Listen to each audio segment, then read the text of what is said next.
પોતાના સ્વરથી દેશ અને દુનિયામાં લોકપ્રિય બનેલા કોકિલ કંઠી સ્વર્ગસ્થ લતા મંગેશકરજી અને બપ્પી લહેરીજીની યાદમાં જિલ્લા મથક પાલનપુર ખાતે શ્રદ્ધાંજલિ કાર્યક્રમનું આયોજન કરવામાં આવ્યું હતું। સંગીતની દુનિયામાં ભારતનું નામ રોશન કરનાર ભારત રત્ન લતા મંગેશકર અને જાણીતા સંગીતકાર બપ્પી લહેરી આ ફાની દુનિયા છોડીને આજે આપણી વચ્ચે રહ્યા નથી, ત્યારે ફક્ત ભારત જ નહીં પરંતુ સમગ્ર વિશ્વને તેમની ખોટ પડી છે। ત્યારે પાલનપુરમાં નગરપાલિકા ટાઉન હોલ ખાતે સ્વર કિન્નરી ભારત રત્ન લતા મંગેશકર તેમજ બપ્પી લહેરીજીની આત્માની શાંતિ માટે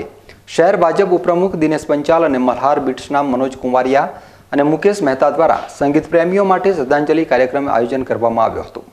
જિલ્લા ભાજપ પ્રમુખ ગુમાનસિંહ ચૌહાણ સહિત પદાધિકારીઓ તેમજ સંગીત પ્રેમીઓ મોટી સંખ્યામાં હાજર રહી પુષ્પાંજલિ અર્પણ કરી સ્વર્ગીય લતા મંગેશકર અને સ્વર્ગીય બપ્પી લહેરીજીને શ્રદ્ધાસુમન સમર્પિત કરી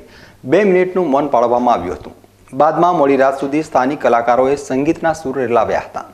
જેમાં તરબોળ બનતા સંગીત રસિકોએ સ્વર્ગીય લતાજી અને બપ્પી લહેરીના સંગીતને વાગોળી